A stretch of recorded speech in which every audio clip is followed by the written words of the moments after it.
Mohon mungkin bisa diceritakan perjuangan Ditjen Badilum sehingga bisa meraih predikat WBK. Ketika seorang pimpinan, banyak pimpinan yang punya visi, tapi belum tentu bisa memobilisasi jajarannya. Inilah yang rupa-rupanya yang mulia bisa lakukan. Untuk meraih suatu hal yang baik itu harus diawali dengan niat.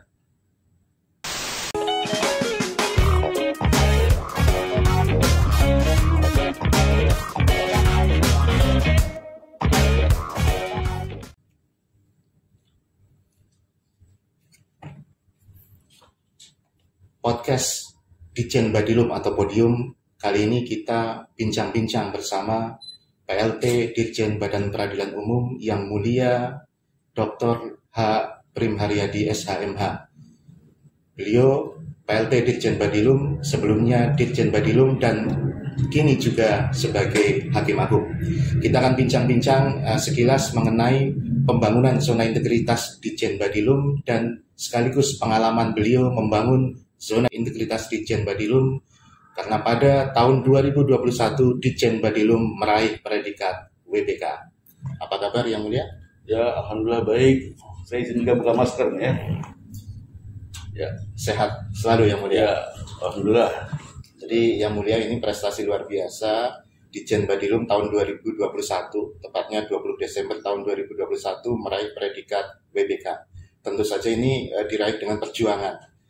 Mohon mungkin bisa diceritakan perjuangan Ditjen Badilum sehingga bisa meraih predikat WBK. Ya, yang pertama tentunya kita bersyukur ya, apa yang sudah kita lakukan selama ini ternyata mendapatkan penilaian yang positif dari Kemenpan RB dalam membangun zona integritas ini. Tentunya kami, terutama di kalangan pimpinan Ditjen Badilum, baik teman-teman eselon 1, eselon 2, eselon 3, bahkan juga eselon 4 kita libatkan. Kita setelah melakukan pencanangan dalam bentuk juga penandatanganan sekaligus penandatanganan fakta integritasan itu, kita sampaikanlah tekad bersama bahwasanya Ditjen Badilum ingin meraih yang namanya WBK, suatu penghargaan yang diberikan oleh pemerintah melalui Kementerian PAN dan RB atas prestasi kinerja baik kementerian ataupun lembaga. Jadi dari situlah kita mulai membangun, memberikan pengertian, sosialisasi kepada seluruh aparatur kita, baik yang ada di Badilum sendiri maupun teman-teman yang ada di satuan kerja. Karena Badilum ini membawahi satuan kerja baik untuk tingkat banding, pengadilan tinggi, maupun untuk pengadilan tingkat pertama, pengadilan negeri.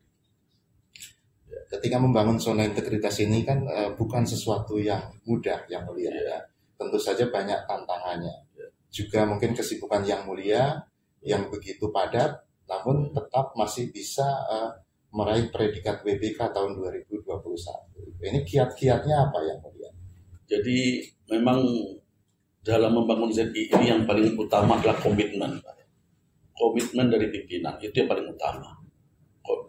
Komitmen pimpinan kami di Badilum ini tentunya eselon 1 dan eselon 2. Kita dengan eselon 2 sering membahas langkah-langkah apa yang akan kita lakukan. Kemudian kita membentuk tim pembangunan ZI yang langsung dipimpin oleh Pak Sisdir saat itu. Dengan langsung kita bentuk ketua-ketua tim areanya juga yang melibatkan teman-teman pejabat eselon 3 dan juga di backup oleh teman-teman eselon 4 itu di tim mereka itu. Ya kita terus melakukan katakanlah monef gitu Pak ya, apa langkah-langkah yang kita lakukan sekarang, kemudian kita evaluasi, kemudian kita tindak lanjuti lagi gitu ya, dan itu kita berutin Pak. Kalau saya tidak salah itu per 2 minggu kita adakan pertemuan untuk mengevaluasi apa yang sudah kita lakukan. Monef rutin ya. Monef rutin. Nah yang kita syukuri juga kita mendapatkan pendampingan dari Badan Pengawasan Mahkamah Agung. Nah, itu sangat-sangat membantu. Ini karena dengan kesibukan yang begitu padat yang mulia, ini mungkin sedikit melenceng. Apa hobinya yang mulia? Waduh, saya kalau hobinya sama seperti teman-teman di pengadilan. Kita ini kan Mahkamah Agung punya olahraga resmi lah ya. Yang pertama tentunya tenis. Nah, apalagi tenis ini saya diamanahkan juga oleh teman-teman sebagai ketua umum. Jadi saya di Mahkamah Agung kita punya kegiatan rutin tenis itu seminggu bisa 2-3 kali gitu ya. Ya di samping itu juga kita punya ada yang namanya Persatuan Golf Justisia Mahkamah Agung. Nah kebetulan saya di situ juga dipercaya juga sebagai sekretaris atau sekjennya, sehingga saya harus membagi waktu. Tapi satu hal tentunya ini juga kita harus kita laksanakan, ini olahraga sifatnya. Jadi kadang-kala saya tenis, di sisi lain juga kadang-kala juga golf bersama dengan teman-teman baik dari kalangan pimpinan maupun juga teman-teman yang lain. Ini memang pertanyaan ini menjadi relevan bagi saya karena di tengah kesibukan sebagai Dirjen Badilum, tapi yang mulia ini masih punya hobi-hobi yang rutin. Di samping itu ini memimpin sebagai ketua umum PTWP. Iya. Ini periode berapa? Tahun berapa? Ini 2021-2024 ya. Dan bahkan kemarin saya membaca menjadi ketua umum Ikatan Alumni Fakultas Hukum Andalas. Universitas Andalas. Ini kan luar biasa. Juga baru juga ini sudah diberi amanah. Makanya saya juga di tengah-tengah kepercayaan yang begitu, tentunya kita juga harus menjaga kesehatan. Kayak tadi kita terus berolahraga. Kadang-kadang juga kita di Badilum ini kita punya olahraga resmi juga ini. Baik yang namanya tenis meja, juga teman-teman juga yang senang sepak bola, ya kita dukung semua. Nah, tapi itu juga harus berimbang. Di satu sisi kita punya kegiatan olahraga, di sisi lain kita juga punya kegiatan yang sifatnya rohani. Nah, itu juga harus kita bangun. Jadi di satu sisi kesehatan jasmani, di sisi lain juga kesehatan rohani juga harus kita perhatikan. Ini dalam pembangunan zona integritas dengan olahraga bersama, misalnya tadi tenis bersama atau sepak bola di Badilum ini juga mungkin salah satu trik atau upaya membangun sangat membantu bersama. Jadi kita merangkul teman-teman itu. Intinya manajemen itu kan bagaimana menggerakkan, memobilisasi. Nah itu dengan berolahraga kita pendekatannya di olahraga tidak ada pembatasan antara pimpinan, eselon 1, eselon 2, staf, honor bahkan juga kita main bersama. Memang kalau saya mempelajari ini yang mulia, ketika seorang pimpinan banyak pimpinan yang punya visi, tapi belum tentu bisa memobilisasi jajarannya. Inilah yang rupa-rupanya yang mulia bisa lakukan secara seni ya. Jadi memimpin itu seni. Yang mulia, kemudian yang mulia sendiri menjadi Dirjen Badilum mungkin mulai tahun 2019. Oktober 2019. Kemudian dalam data yang saya pegang, mungkin yang mulia bisa koreksi, kalau tidak salah pembangunan zona integritas Badilum mulai Desember tahun 2019. Kita mulai 2020 ya. Kita mulai 2021 ya. Oh, 2020 ya. Di Desember 2020. Ya, Desember 2020, kemudian Desember tahun 2021. Jadi kami juga sebenarnya teman-teman juga dibilang kecolongan, bahasa begini. Kita itu tidak menyadari bahwasanya eselon 1 itu bisa mengajukan gitu. Tadinya kita berpikir ditentukan oleh Sesma. Jadi kita tenang-tenang aja karena saya pikir Badilab sudah maju gitu. Begitu kita tahu bahwa ini masing-masing eselon 1 mengajukan permohonan ini, kita ajukan, segera kita ajukan, kita bentuk tim tadi itu, langkah-langkah kita adakan pertemuan-pertemuan, terutama di kalangan pimpinan, langkah apa yang akan kita ambil. Jadi dari mulai membangun akhir 2020 itu kita sudah punya tekad, di awal 2021 kita sudah start berjalan. Iya, memang awalnya semua ini mengira hanya minimal eselon 3 atau eselon 2 yang bisa mengajukan. Iya.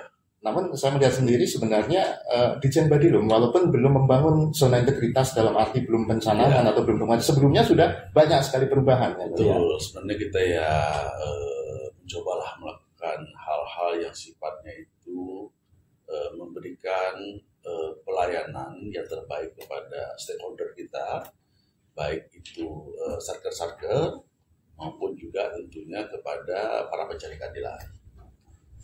Dengan bentuknya berbagai kebijakan yang kita keluarkan. Kebijakan ini saya melihat banyak sekali yang yang merubah pengadilan ya. Di samping itu pelayanan kepada stakeholder pada tingkat pertama, banyak inovasi dari Ditjen Badilum. Kalau nggak salah misalnya ada e-lentera dan lain sebagainya.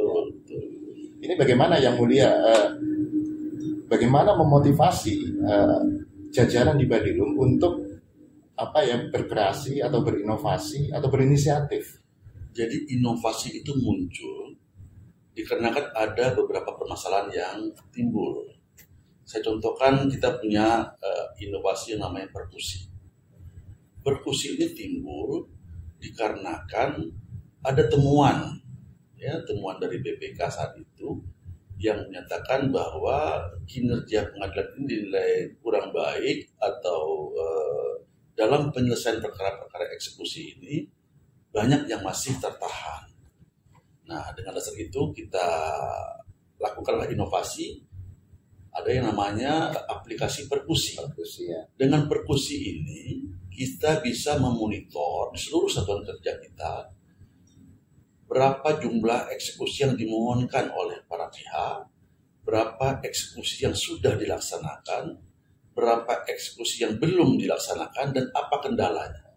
Dan ini kita minta kepada Pengadilan Tinggi sebagai kawal depannya Mahkamah Agung untuk membuat laporan. Jadi mereka harus melakukan monitoring. Bagaimana mereka buat laporan monitor itu kan?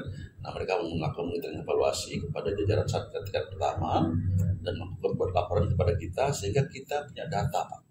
Kita punya data seluruh satker, kita bisa memonitor saat ini berapa jumlah eksekusi yang diajukan, berapa yang sudah terlaksana, berapa yang belum, dan apa kendala-kendalanya. Dan kita minta kepada Pengadilan Tinggi agar bisa memberikan solusi atas kendala-kendala yang dihadapi oleh teman-teman di pengadilan ini.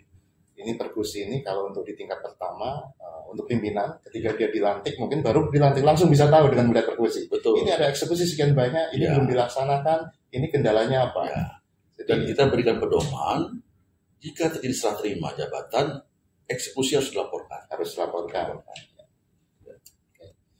Kemudian mengenai inovasi, mungkin ada lebih dari 5 inovasi di Badilum ya. Inovasi yang kita berikan itu, yang kita ciptakan itu, selain perkusi itu ada yang namanya juga survei, Pak ya. Nah, survei ini juga kita berikan pedoman kepada seluruh satuan kerja bahwa survei itu dengan produk yang kita keluarkan itu, nah mereka bisa melakukan survei, baik itu sifat survei harian maupun survei yang ditentukan sesuai dengan Kemenpan RB. Nah, agar ini bisa dilaksanakan survei ini sehingga setelah mereka laksanakan, mereka harus munculkan Pak di website mereka. Kita kan punya keterbukaan informasi pengadilan yang namanya SKKMA 1/1444 tahun 2017. Nah, di situ satuan-satuan kerja harus melaporkan bagaimana kinerjanya, bagaimana penilaian masyarakat terhadap kinerja yang dilakukan oleh satker tersebut. Ya. Nah, itu kan ada yang namanya survei kepuasan masyarakat, survei persepsi indeks anti korupsi ini IPAK-nya gitu ya. Nah, dengan itu dilakukan survei dan dipublikasi serta dilakukan 3 nilai terendahnya dievaluasi terus-menerus, maka ini tentunya sangat-sangat membantu untuk perbaikan kinerja satu kerja tersebut. Perbaikan yang berkelanjutan yang lemah dibikin rencana kerja untuk ditindaklanjuti, barangkali begitu ya. Selain itu kita juga punya aplikasi atau inovasi yang lain, ada yang nama Lantera dan bahkan mungkin lebih dari 10 ya. Iya, banyak sekali. Yang Mulia, apakah untuk sebuah inovasi ini apakah harus selalu berkaitan dengan teknologi informasi atau boleh tidak? Sebenarnya juga tidak harus teknologi informasi. Saya contohkan begini. Kita Ditjen Badilum ini mengeluarkan SK Dirjen 1692 tahun 2020. Di 1692 itu kita memberikan pedoman kepada satuan kerja kita untuk memberikan yang namanya pelayanan maksimal kepada para penyandang disabilitas. Ya. Di situ kita berikan bagaimana mereka harus membuat yang namanya guiding block, ya, membuat warning block. membuat pedoman bagaimana mereka melakukan pelayanan kepada para penyandang disabilitas gitu ya. Nah, etika apa yang harus mereka berikan. Kemudian kita minta melakukan MOU jika ada perkara-perkara yang terkait dengan penyandang disabilitas, sehingga mereka kalau ada MOU dengan dinas sosial, dengan pihak-pihak yang terkait, sehingga ini tentunya sangat-sangat membantu kepada para penyandang disabilitas. Nah, ini bentuknya tidak teknologi informasi, bentuknya adalah pelayanan yang diberikan. Dan ini yang mulia di daerah ini dengan adanya SK Dirjen 1692 ya. Ini di PNPN ini luar biasa. Ya. Pelayanan disabilitas, semua layanan atau akomodasinya mulai dilengkapi. Sekarang mulai banyak lengkap karena mungkin juga selalu dimonef juga oleh Badilum. Iya, dan alhamdulillah kita ini mendapatkan support Pak dari Bappenas Pak ya, dari pemerintah mensupport ini. Langkah-langkah yang kita lakukan ini support sepenuhnya oleh pemerintah. Bahkan tadinya kita punya proyek percontohan di beberapa satker, sekarang ini sudah hampir seluruh satker dengan pedoman yang kita berikan itu, seluruh satker sudah menerapkan ini. Dan ini setiap kita melakukan kunjungan ke daerah-daerah dengan betul seperti yang Bapak katakan tadi, Pak, katakan tadi itu, ini sudah dijalankan oleh sudah di lapangan. Ya. Dan semua inovasi ini sebenarnya sangat mendukung untuk memperoleh WBK. Iya. Betul ya. Ya, tentunya penilaian yang diberikan oleh Kemenpan RB sebagaimana kita ketahui Pak, bahwa ada yang namanya pengumpulan hasil. Yang hasil kita harapkan itu adalah satu, adanya aparatur peradilan yang bersih dari KKN. Yang kedua ini adalah memberikan pelayanan yang prima kepada pencari keadilan. Nah, barangkali langkah-langkah yang tadi kita ambil tadi itu dengan tadi 1692 dan lainnya itu pedoman kita berikan itu dinilai oleh Kemenpan RB ini sangat berguna bagi para penyandang disabilitas dan para pencari keadilan. Kemudian saya juga jadi kepengen bertanya kepada Yang Mulia nih, khususnya ini kalau di PNPN banyak kesalahan persepsi ketika presentasi di des evaluasi. Biasanya presentasi ini hanya monoton mempresentasikan data dukung 6 area. Nah, mungkin bisa membagi tipnya Yang Mulia ketika presentasi itu. Sebenarnya kalau kami melihat kita harus menonjolkan inovasi Pak. Inovasi apa yang kita miliki, tentunya inovasi ini juga inovasi yang bersentuhan dengan pelayanan kepada para pencari keadilan tadi itu. Kalau inovasi itu tidak berhubungan sama pelayanan, tentunya ini kurang dinilai baik oleh Kemenpan RB. Tapi kalau aplikasi atau inovasi yang kita buat ini memudahkan para pencari keadilan, seperti tadi itu, kita juga punya ada namanya pedoman 1692 untuk perkara restoratif justice gitu Pak ya. Bagaimana kita minta agar satuan kerja ini bisa menerapkan keadilan restoratif yang sebenarnya sudah digariskan juga oleh Mahkamah Agung. Nah, ini juga tentunya sangat-sangat berguna. Jadi tidak harus kita itu mempresentasikan 6 area tadi semata-mata, tapi juga yang lebih harus kita tonjolkan adalah apa produk yang sudah kita ciptakan, keunggulan yang kita miliki, sehingga dinilailah oleh Kemenpan, oleh pemerintah bahwa ini memang inovasi-inovasi yang ada ini memang sangat berguna kepada para pencari keadilan. Jadi catatannya adalah presentasikan keunggulan atau inovasi-inovasi unit kerja. Bukan hanya sekedar 6 area pengungkit. Betul. Yang dipenuhi data dukung dokumen ini, itu, dan sebagainya. Hanya saja kami ingatkan lagi, inovasi tersebut harus satu timbul dari permasalahan yang ada. Dari permasalahan yang ada kita munculkan inovasi. Menjawab permasalahan. Yang kedua, inovasi itu harus bersentuhan dengan pencari keadilan. Kemudian Yang Mulia ini, kalau sekarang ini Yang Mulia dari tahun 2021 menjadi Hakim Agung. Ya. Bagaimana cara membagi kesibukannya lagi nih Yang Mulia? Karena tambah lagi kesibukannya nih. Ya, saya alhamdulillah di tahun 2021 di Oktober dilantik menjadi Hakim Agung. Nah, tentunya di tengah-tengah kesibukan Hakim Agung itu saya harus berkantor Pak di Merdeka Utara. Nah, ini memang yang satu hal yang betul-betul menyita energi dan juga menyita bukan hanya energi tapi juga pemikiran, karena bagaimanapun juga kalau di Mahkamah Agung tusi yang utamanya adalah memutus perkara gitu. Nah, di sisi lain di Badilum kita juga harus melakukan banyak hal seperti kita punya ada kegiatan yang namanya fit and proper test untuk para pimpinan, baik tingkat 2, kelas 2, kelas 1B, kelas 1A, tingkat banding gitu ya. Maupun kita punya kegiatan-kegiatan yang lainnya sifatnya untuk meningkatkan kualitas dari aparatur peradilan kita, terutama pejabat-pejabat teknis kita. Nah, kadang-kadang kita harus berkunjung juga keluar, sehingga kami harus membagi waktu, Pak. Membagi waktu antara kesibukan sebagai hakim agung, juga kesibukan sebagai dirjen yang masih diberikan amanah oleh pimpinan sebagai PLT, dikarenakan penunjukan atau pejabat yang barunya masih dalam tahap open meeting. Gitu. Ya. Tetap semangat yang mulia ya. Ya, alhamdulillah. Ya. Yang penting sehat, kita semua sehat, sehingga kita bisa mewujudkan apa yang kita cita-citakan, apa yang kita dambakan, apa yang kita idamkan. Dan sekali lagi, yang terpenting adalah bagaimana kekompakan. Kalau saya melihat, kita di Badilum ini betul-betul bisa merangkul seluruh unsur, baik dari unsur pejabat-pejabat eselonnya, bahkan unsur terendah sebagai honor-honor juga kita libatkan. Tahun 2022 ini tentu saja juga semangat untuk WBBM. Ya, begitu kita sudah meraih WBK, di awal tahun 2022 langsung kita canangkan kita akan meraih WBBM di tahun 2022 ini. Dan itu semua disupport oleh teman-teman pendukung di Badilum ini. Bahkan juga dalam rakor KPT kita sampaikan, teman-teman pengadilan tinggi juga mendukung sepenuhnya, dan mudah-mudahan apa yang kita harapkan ini bisa terwujud di akhir tahun 2022 ini. Amin. Nah, kemudian mungkin terakhir ini yang mulia, waktu yang mulia ini terbatas sekali karena memang kesibukannya luar biasa. Ya, kita punya waktu tidak terlalu lama rupanya. Apa quote atau kata mutiara yang bisa yang mulia berikan untuk memotivasi kita semua? Ya, untuk meraih suatu hal yang baik itu harus diawali dengan niat. Niat yang baik akan mewujudkan hasil yang baik.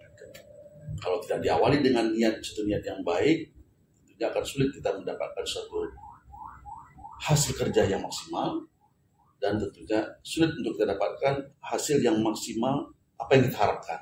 Tapi kalau kita awali dengan niat kita yang baik, kita melaksanakan pekerjaannya juga dengan baik, maka kita akan mendapatkan suatu hasil yang baik. Jadi segala sesuatu awali dengan niat baik. Niat yang baik. Oke, mungkin itu yang mulia. Terima kasih atas sharingnya, luar biasa sekali. Mungkin bisa bincang-bincang lagi suatu ketika nanti. Ya. Ketika waktu yang mulia banyak luang. Ya. Terima kasih. Sehat selalu yang mulia. Ya, semoga kedepannya kita bisa berbuat lebih baik lagi untuk bangsa dan negara kita. Amin. Dirjen Badilum atau Ditjen Badilum BBBM tahun 2022 dan unit-unit kerja pengadilan-pengadilan juga banyak yang meraih WBK dan BBBM di tahun 2022. Insya Allah. Amin. Terima kasih yang mulia. Ya, terima kasih Pak Senudin.